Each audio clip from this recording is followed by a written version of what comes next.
성가대 찬양 가까이 들으니까 더 은혜롭고 힘이 납니다.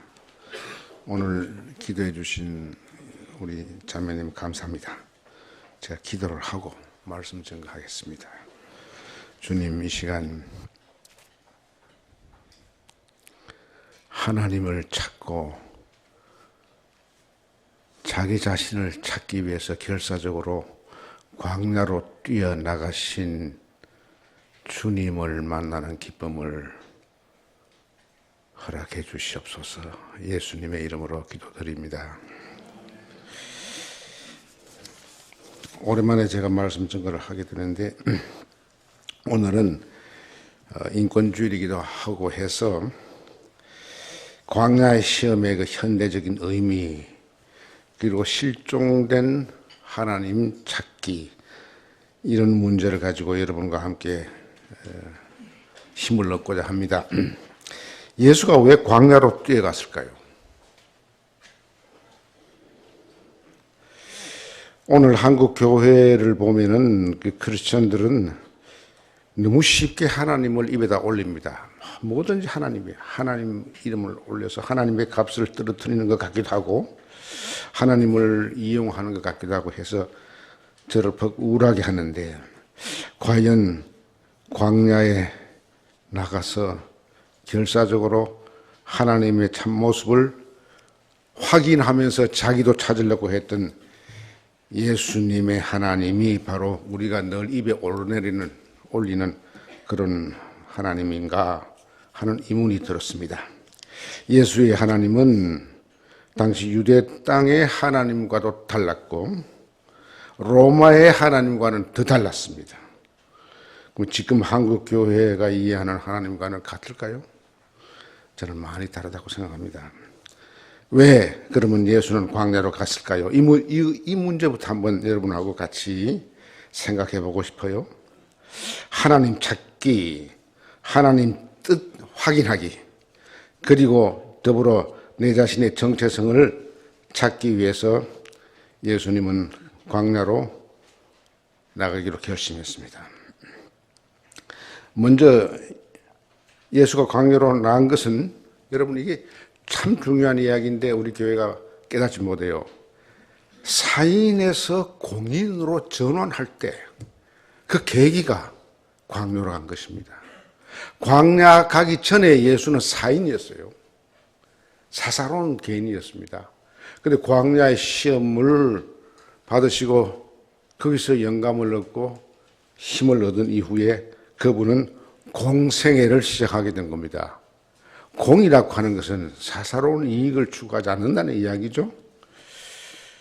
그런데 아직도 예수를 사사로운 개인의 이익을 위해서 이용당하는 현실을 보면은 우리에게 예수가 없는 것이죠. 공인으로서 예수가 없는 것이죠. 그래서 사인 예수가 공인 예수로 전환되는 이 놀라운 변화의 광경, 이것을 오늘 광야의 예수에서 저는 확인하고 싶어서 여러분을 거기로 모시고 가고 싶은 거죠. 예수는 어릴 때부터 자기가 범상치 않다는 존재임을 알아차린 것 같아요. 왜냐하면 엄마의 눈치를 보면 알잖아요. 엄마의 눈빛이 다르단 말이에요.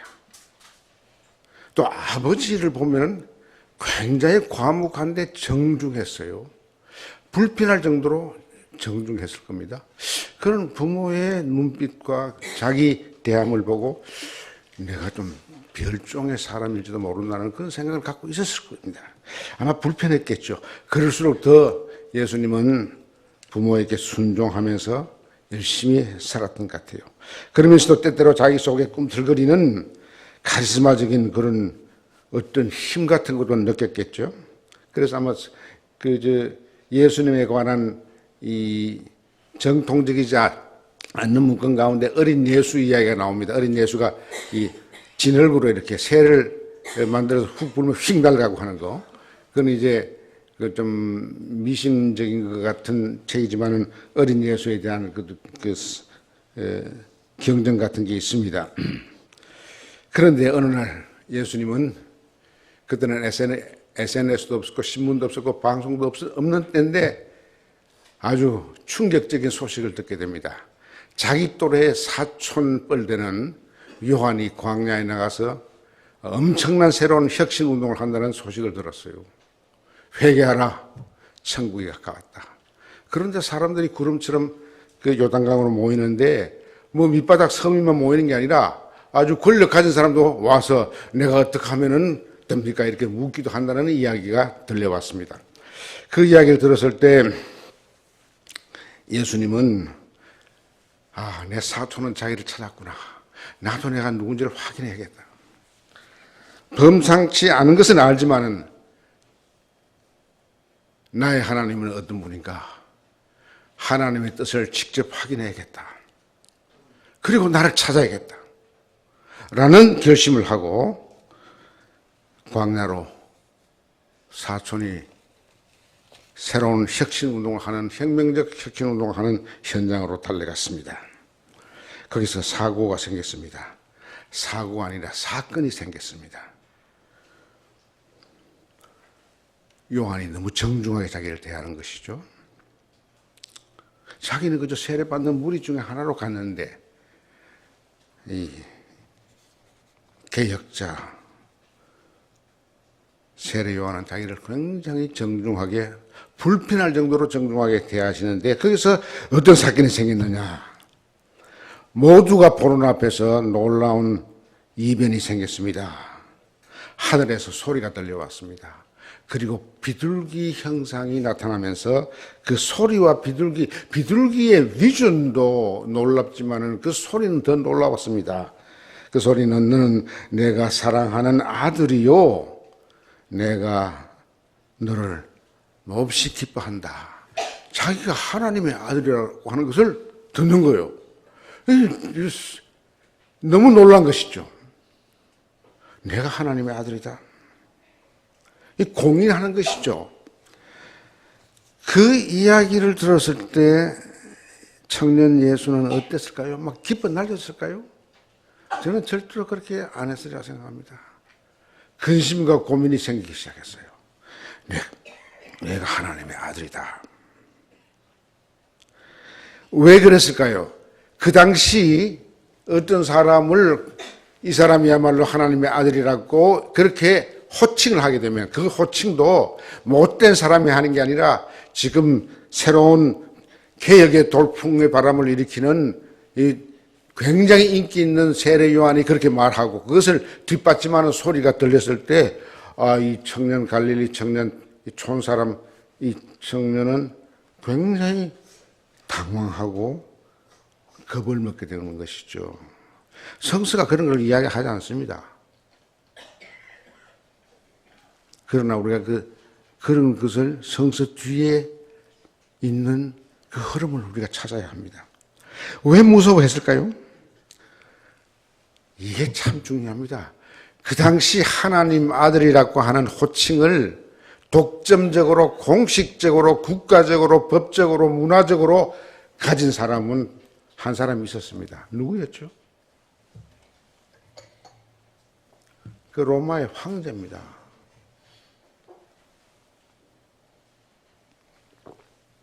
로마의 황제만의 하나님의 아들 칭호를 갖고 있었어요. 그런데 이 시골 갈릴리 청년이 사촌 만나러 가서 자기도 내가 누군지를 알기 위해서 찾으러 갔는데 그 자리에서 그 놀라운 소리가 들렸을 때 모든 사람도 놀랐겠지만 제일 놀란 것은 예수 자신이었을 겁니다. 아하, 하나님의 아들이다. 이거는 죽으러 가는 길이요.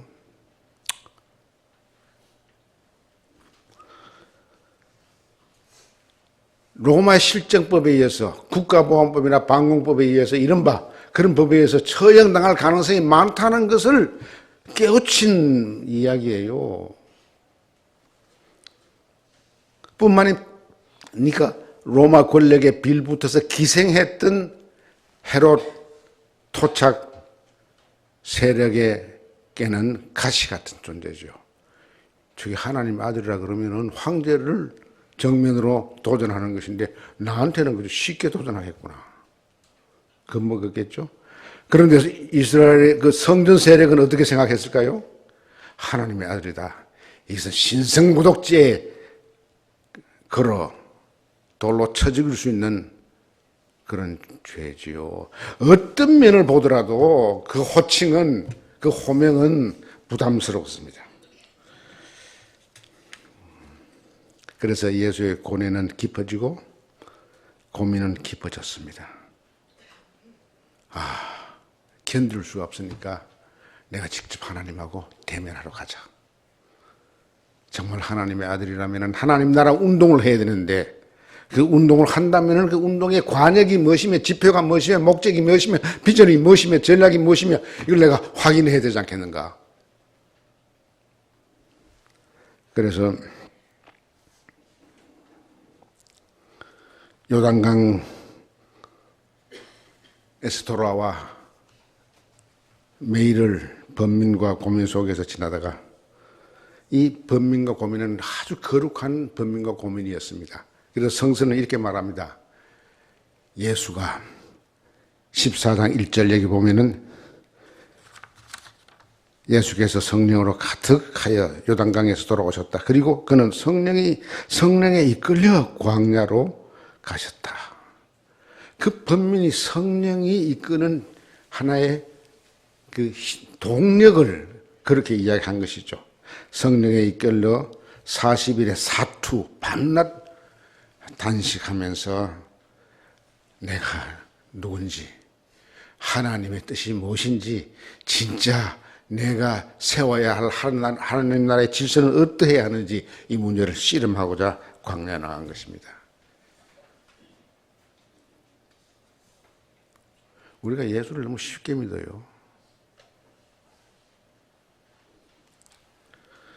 그래서 이 사투 40일을 지나면서 사인 갈릴리 청년 예수는 공인, 소위 공생의 퍼블릭 라이프가 시작되는 것이죠. 자, 그렇다면 이제 제가 광야 시험 이야기를 하지 않을 수가 없습니다. 오늘 전 짧게 이렇게 지나가겠습니다. 사탄의 유혹을 봐서 사탄을 만났습니다. 여러분, 이 광야에서 예수께서 만난 사탄이 뱀이었을까요? 뱀은 아닙니다. 그렇다고 해서 막 뿔 달린 귀신이었을까요? 그거 아닙니다. 여기 예수가 만난 사탄은 제 해석이 틀릴 수도 있습니다만은 저는 늘 그렇게 생각해 왔습니다. 이것은 패권 권력의 정당성을 막 드러내고 과장하고 그래서 그 힘을 통해서 자기의 악의 의도를 관찰해내는 하나의 권력 이데올로기를 활용하는 사람이라고 저는 생각합니다. 쉽게 말하면 히틀러에게 괴벨스가 필요했어요. 악마의 괴벨스가 이 사탄이었습니다. 그러니까 사탄이 뱀으로 나타난다 하면 달아나면 되죠. 징그러우니까. 아니면 배고프면 잡아서 구워 먹으면 되고요. 예를 들어서 사탄이 뿔 달렸다 그러면 달아나면 돼요. 사탄은 그렇지 않습니다. 사탄은 아주 멋진 말로 유혹하는데 정말 소위 귀신입니다.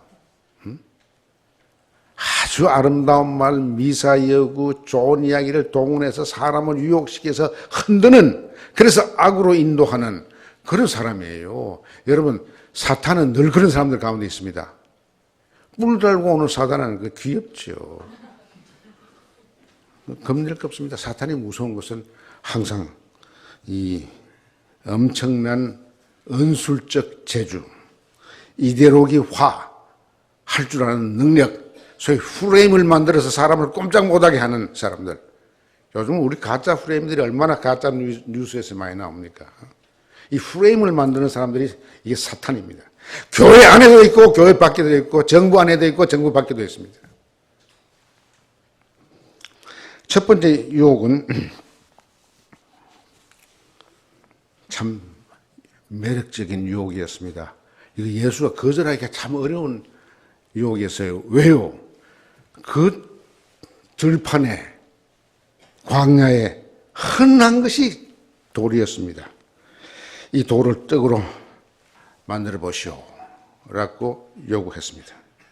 어떻보기에는 이 사탄이 민생경제를 굉장히 중요시하는 사람같이 보입니다. 그렇잖아요. 떡을 돌로 만들면은 일거에 민생 문제는 해결됩니다. 당시 여러분 아시는 대로 빚진 자, 극빈 자의 신음소리가 하늘에 닿았습니다. 경건한 종교인들도 이 빚진 자의 외침의 소리를 외면할 수 없었습니다. 왜? 유대 전통 가운데도 좋은 게 있어서 희년 같은 게 있었단 말이에요. 이 빚진 자를 탕감해 줘야 하는 그런 것이 있죠. 그러니까 종교 지도자도 이것을 이 돌을 떡으로 만들으라고 하는 사탄의 유혹에 이게 견디기가 힘들었을 겁니다. 요즘식으로 말하면 돌을 떡으로 만들으라고 하는 사탄의 요구는 포퓰리즘적인 대중 추수주의적인 요구입니다. 이거 모든 정치인이 다 넘어갑니다. 제일 빨리 넘어진 게 이제 트럼프 같기도 하고 브렉시트 같기도 하고 요즘 뭐 세계 각곳에서 생기는 이런 욕구들. 이 사탄은 참 교묘합니다. 세상 돌아가는 걸 잘 알고 어디를 찔러야만이 그 힘이 생긴다는 걸 알기 때문에 이 돌을 떡으로 만들어라.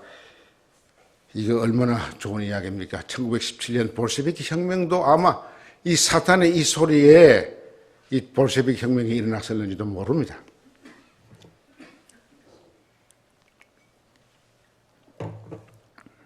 사탄은 이 첫 유혹을 던질 때 예수는 꼼짝없이 자기에게 사로잡힐 것을 자신했습니다. 그런데 어떻게 했습니까? 예수님의 대응은 왜 사탄이 자신했는가 하니 이미 요단강가에서 하나님의 아들이라고 선포 호명을 받았던 예수님이기 때문에 하나님의 아들이라면은 이 빚진 자와 가난한 자의 아픔을 이게 외면할 수 없다는 걸 알기 때문에 꼼짝없이 내가 잡았다 생각한 것이죠. 그런데 예수님의 대응은 어땠습니까? 참 놀랍습니다. 떡으로만 사는 게 아니다. 여기 떡으로만 이게 중요합니다. 떡으로만. 이 떡으로만 사는 게 아니라는 이 말은 떡이 필요하다는 걸 인정하는 겁니다. 떡이 필요하다는 걸 알죠. 상식이니까 알죠. 예수님이 이 상식을 몰라서 이렇게 말씀했을까요? 예수님은 아셨어요. 떡으로만이라고 하는 이 이데올로기는 인간에게 떡이 위해 소중한 가치들을 이룩하려고 하는 그런 신성한 어떤 본능적인 신성한 존재론적인 어떤 그 힘을 추구한다는 사실을 무시한 것이죠. 떡만이 모든 인간 문제, 사회 문제, 정치 문제, 역사 문제를 해결할 수 있다라고 믿는 순간 그것은 무서운 전체주의적인 이데올로기로 변질됩니다. 그건 역사가 증명하는 거예요.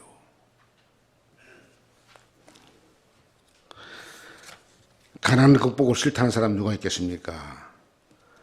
그러나 가난 극복을 절대화해서 가난 이후에 더 소중한 가치들을 다 무시하고 그냥 작살내고 그리고 사람을 탄압하고 못 살게 구는 전체주의적인 체험, 그 비슷한 것을 우리가 겪지 않았습니까? 잘 살아보세요. 그 누가 그 반대하겠습니까? 그러나 경제개발만이 모든 것을 우선한다고 해서 다른 인간의 가치를 짓밟게 되면은 거기에 무서운 전체주의의 유령이 나타나는 것이죠. 예수님의 분별력 있는 단호한 대응. 그래, 떡 필요하다. 그러나 떡만은 아니다. 둘째 유혹은 무엇입니까? 이 사탄은 이 분별력 있는 예수의 단호한 대응에서 물러설 수밖에 없었어요. 이 사탄도 만만치 않습니다. 요즘식으로 말하면 정치학 PhD를 갖고 있고 법학 PhD를 갖고 있고 사회학 박사학위를 가질 수 있을 만큼 이 논리가 아주 뭐라 그럴까 치밀한 그런 지식을 갖고 있겠죠. 그러나 예수의 단호한 대응에 승복하고 두 번째 유혹으로 예수를 끌고 갑니다. 높은 곳으로 예수를 끌고 가서 한순간에 현재 당시에 박스 로마나의 위풍당당한 권세의 모습을 보여주었을 뿐만 아니라 그 지역에, 중동 지역에 흘러간 많은 강대국, 패권국의 그 화려했던 특권과 풍요와 안락의 모습을 이렇게 보여줍니다. 특히 당시의 박스 로마나의 거짓 평화와 거짓 번영의 그 겉모습을 보여줬겠죠. 사탄이 하는 말이 재미가 있습니다. 이 모든 권력은 내 거다. 내 마음대로 쓸 수 있다. 맞습니다. 이 사탄은 굉장히 정직한 사탄이에요.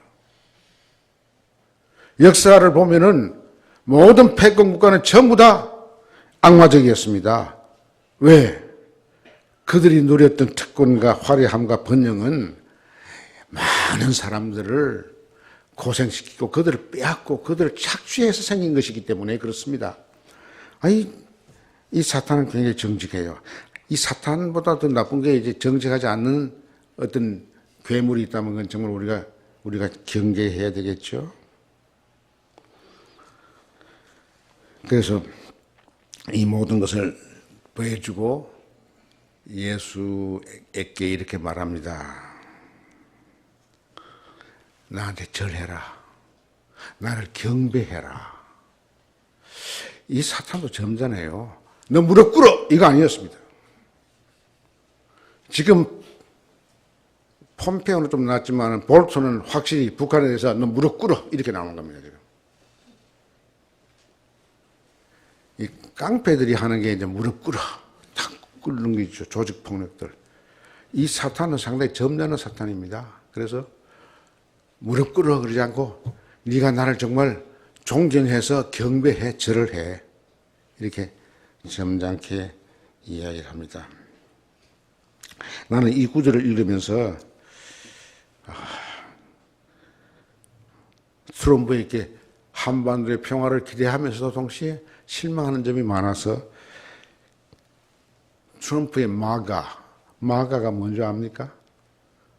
마가 낀 트럼프의 딱 줄임인데 마가는 Make America Great Again 이게 캡처를 따면 마가가 됩니다. 마가. 이 트럼프의 마가가 생각나는 거야.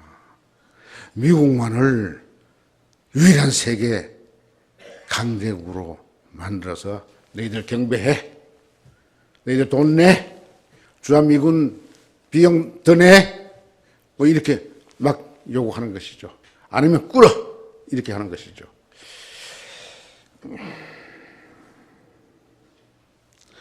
그런데 예수님의 대응은 어땠습니까? 예수님의 대응 다시 단호하고 간명했습니다. 복잡하잖아요. 예수님의 복음은 복잡하잖아요. 단순하고 아주 힘이 있었습니다. 예수님은 물론 절 안 했죠. 예수님은 경배해라고 했을 때 예수님은 공인으로 살게 되면은 자기가 받게 될 고통을 짐작했을는지는 몰라요. 왜? 예수님이 우리에게 알려주고 싶은 하나님은 패권 국가적 하나님이 아니라 패권 국가에 의해서 도륙당하는 약한 사람들의 소리를 들으시는 약소국의 하나님에 가깝기 때문에 그렇습니다. 승리주의에 꽉 찬 로마의 그 위풍당당한 하나님이 아니라 무력하기 짝이 없이 십자가를 지고 끙끙대며 피 흘리며 골고다로 걸어가는 하나님을 생각했을 것입니다. 예수님의 하나님은 무력한 하나님이었습니다. 무력하게 보이는 하나님이었습니다. 더 정확히 말하면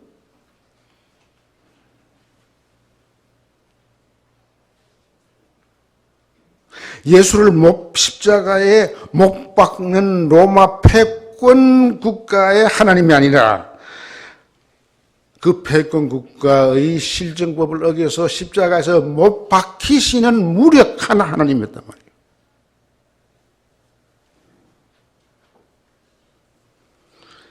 예수님은 이런 무력한 하나님을 섬겨라. 하나님만을, 여기만을 씁니다. 첫째 유혹에서 떡만 이렇게 했는데 예수님은 둘째 유혹에 대한 대답에서 이런 하나님만 섬기라. 왜 그 하나님만 섬기면 그 하나님만이 뭐 어떻게 패권적 신이 될 수가 없죠. 항상 자기를 비우시는 게 본질이기 때문에 비우시는 하나님. 예수님은 앞으로 이렇게 자기가 비우시는 하나님의 길로 간다는 것을 간접으로 여기서 체험한 것입니다. 우리가 믿음이 성장한다, 교회 다닌다, 수양회 간다, 성경 공부를 한다, 이것은 끊임없이 이렇게 비우는 공적인 과정에 자기를 던진다는 이야기입니다.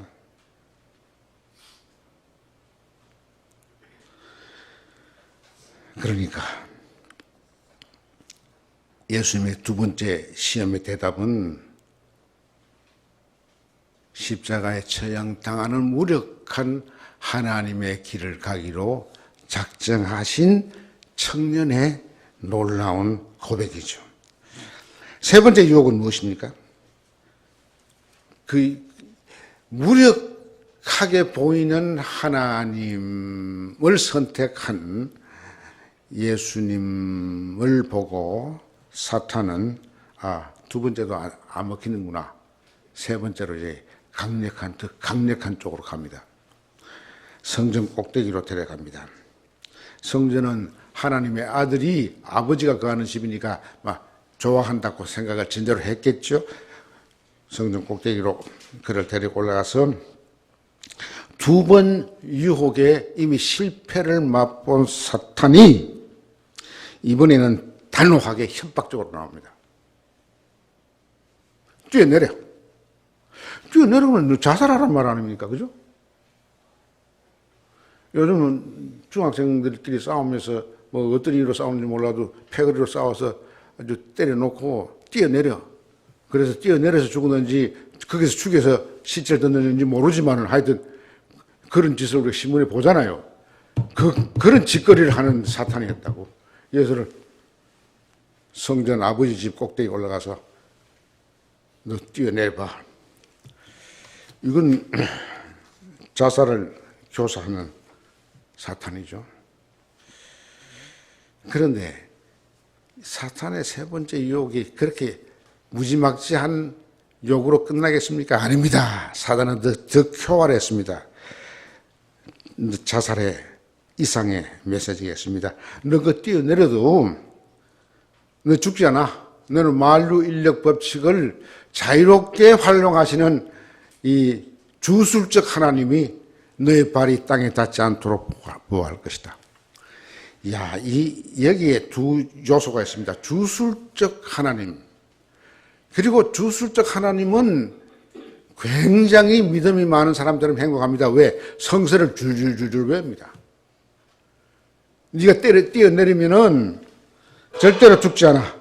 왜? 네가 믿는 하나님의 말씀인 구약을 보면은 그 시편 말씀을 가지고 유혹하지 않습니까? 시편 91편에 나오는 말씀을 가지고 네 발이 땅에 닿기 전에 천사를 보내서 너를 보호하리라. 이것은요, 주술적 희망이고 주술적 꾀임이죠. 이게 복음이 아닙니다. 기독교의 진리는 주술을 넘어서는 겁니다. 주술을 넘어서지 못하는 기독교는 전부 다 사이비 종교가 되고 이상한 종교가 되는 것입니다.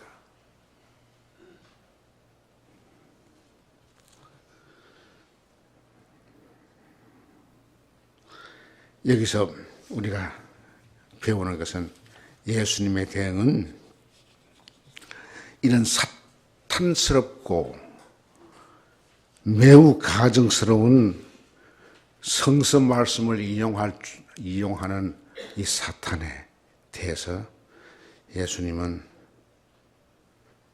역시 단호하게 이야기하십니다. 나는 신통력을 부리는 주술적 하나님은 내 하나님이 아니라고 생각해.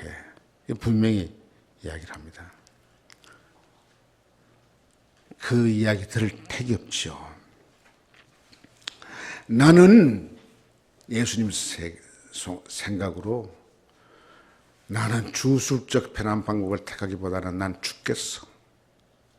여러분, 예수님이 십자가의 겟세마네 동산에서 피땀 흘리면서 기도하시고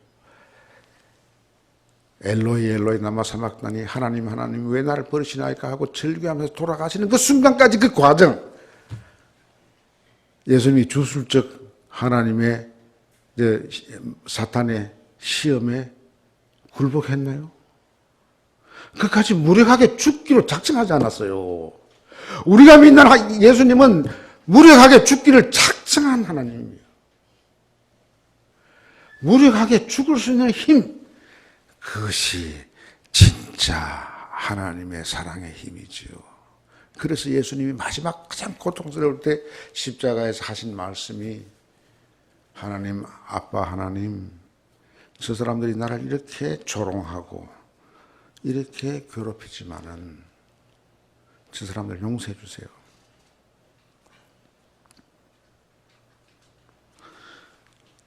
바로 이 말에 백부장은 거꾸로 졌는데 바로 이와 같은 예수님의 단호한 대응에 무력하게 죽을 수 있는 그 힘, 그 참 하나님의 카리스마 힘, 이 힘은 새 하늘 새 땅의 문을 열 수 있는 힘이고 이것이 정의와 평화가 입맞춤하는 새 질서를 여는 힘입니다.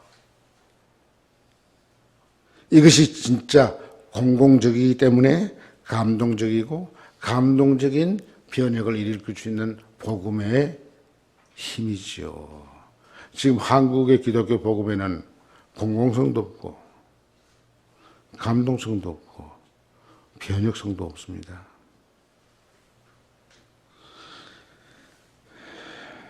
그래서 예수님은 신통력을 거부하는 주술적 신적 능력을 단호하게 거부하고 죽음의 길로 갑니다. 그럼 죽음의 길로 가는 이유가 뭘까요? 그걸 비참하면 왜 그 길로 갑니까? 그래서 기독교는 그렇게 무력하게 죽을 수 있는 힘을 가졌기 때문에 그것이 부활 사건으로 이어지는 것이죠. 부활 없으면 기독교가 없습니다. 31년 전에 이 교회가 생겼는데 이 교회의 터전은 그런 무력하게 죽을 수 있는 힘을 가지고 새하늘과 새 땅을 만들려고 하는 사람들이 부활의 신앙 가지고 이 교회를 시작한 겁니다. 그 새 역사입니다.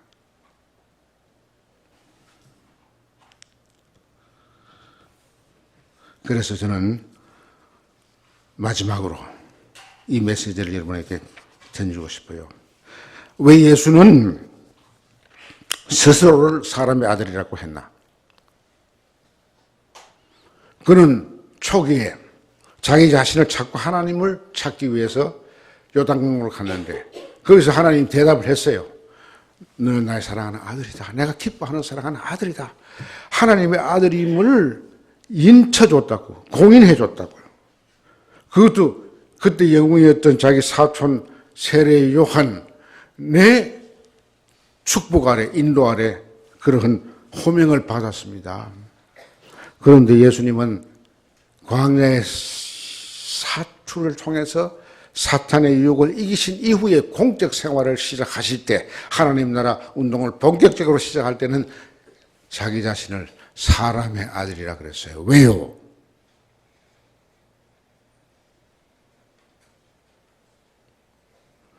이 대답이 정말 교회답게 하는데 필요한 겁니다.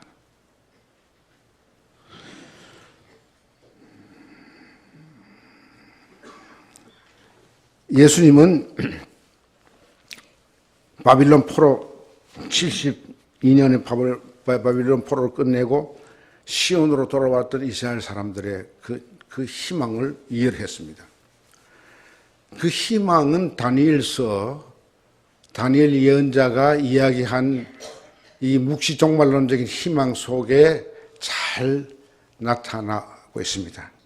다니엘은 어떤 꿈을 꿨냐 하면은 이 꿈속에는 세계를 지배했던 모든 그 당시 중동 지역에 있던 이 강대국들이 모두 아주 괴수, 징그러운 잔인한 동물로 묘사가 됐습니다.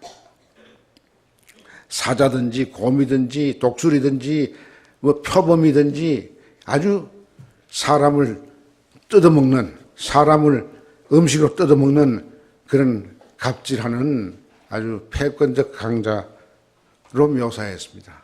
그런데 다니엘은 이런 짐승 같은 강대국이 다 지나가면은 사람의 아들이 지배하는 샬롬과 평화가 입맞추는 새 질서가 온다. 이것을 이야기를 했습니다. 그러니까 예수님은 이 짐승 가운데 가장 무서운 짐승이었던 로마가 지배하는 그 세계 질서 속에서 이 공적 삶을 사시면서 나는 괴수의 패권 내 나라를 만들려고 하는 거 아니다.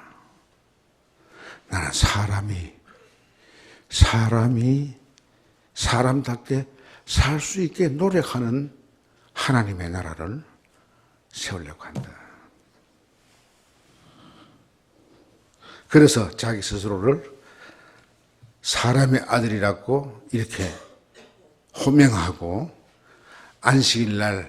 안식일 법을 어기는 배고픈 자기 제자들을 힐난하는 율법주의 강자들에게 예수님은 이렇게 선포했습니다. 안식일은 사회제도로서 굉장히 중요하지만은 안식일의 주인은 사람이다.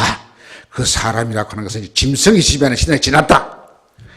곰이 지배하는 시대는 지났다. 사자가 갑질하는 시대는 지났다. 용이 지배하는 시대는 지났다. 표범이 지배하는 시대는 지났다. 헤롯같이 여우나 성랑이 같은 그 강자의 빌붙어서 강자 노름하려고 하는 시대는 지났다. 그래서 인자는 안식일의 주인이다. 이것은 모든 인권 사상의 기본이요 뿌리입니다. 이것을 인본주의라고 이야기하는 것은 참 이것은 새로운 사탄의 논리, 변형된 논리라고 할 수 있습니다. 사람의 아들입니다. 제가 이 이야기하면서 오해받을까 봐서 이야기할까 말까 했는데요. 이건 하나의 지나가면서 하는 이야기입니다. 제가 며칠 전에 책을 하나 받았습니다. 제가 퍽 좋아하는 정말 실력 있는 프랑스 문학을 한 여러분께서 아시는 분일 겁니다. 김정란 교수가 책을 썼어요. 책 쓰자마자 저한테 하나 보냈어요. 책 이름이 여자의 이름, 이런 책이었습니다. 여러분 꼭 읽어보시기 바랍니다. 남자들이 특히 읽어보시기 바랍니다. 거기 보면은 이 김정란 교수는 소위 유럽의 어려운 해석학적 철학자들의 이야기를 다 근본 깔고 하는 좀 어려운 책이기도 합니다만 쉬운 에세이 되었습니다. 그 쉬운 에세이 가운데 제 가슴에 와닿았던 에세이는 뭐냐면은 그가 노무현 대통령이 부엉바위로 올라가서 죽고 나서 이틀 후에 쓴 시인데 그 시에서 그런 이야기를 합니다. 그 인간 노무현이 죽으러 새벽에 해도 뜨지 않고 어스름풀을 할 때 죽으러 가면서 멀리서 보니까 밭에서 뭐가 지나간단 말이죠. 지나가니까 이렇게 보니까 사람이 지나가거든요. 그래서 노무현이가 남긴 마지막 말이 사람이 지나가네 그 말이었답니다. 그 말이 김정란 시인을 가슴을 훌 판 거지요. 이 사람은 굉장히 보수적인 기독교 신자였고 지금은 이제 주수적 기독교를 넘어선 참 대단한 시인인데요. 이야기가 거기서 노무현이가 죽음에서 남긴 마지막 말이 사람이 지나가네. 얼마나 사람이 괴로웠으면은 그를 부엉바리로 몰고 간 짐승들에 대한 마지막 항변이 사람이 지나가네.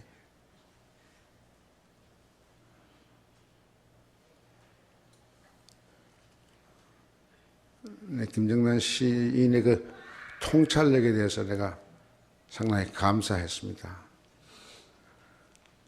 사람이 주인입니다. 하나님의 형상을 지닌 사람이 짐승을 이기는 새 세상. 나는 오늘 이것을 여러분에게 강조하고 싶어요. 우리가 분단된 지 70년 살다 보니까 우리가 사람이 안 되고 전부 다 악마가 됐어. 북한을 악마화시키고 북한은 우리를 악마화시키고 우리는 교회끼리 통합이 합동을, 보수가 진보를, 진보가 보수를 전부 다 악마화시켰어요. 이제 인권주의를 맞이해서 정말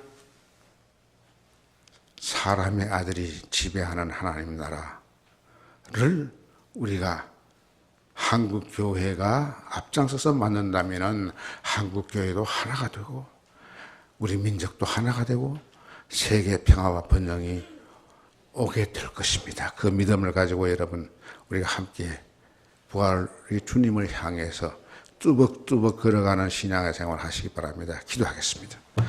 아버지 하나님, 오늘 광야로 달려가신 갈릴리 청년 예수의 그 사투의 모습을 보고 그가 어떻게 사탄의 교활한 유혹을 이겼는지 배웠습니다. 주여, 예수님이 자꾸 확인한 사랑의 하나님, 무력함을 통해서 유력함을 이겨내는 십자가 부활의 승리를 우리 삶 속에 실천하는 당신의 아들, 딸이 되게 해 주시옵소서. 예수 그리스도의 이름으로 간절히 기도드리옵나이다.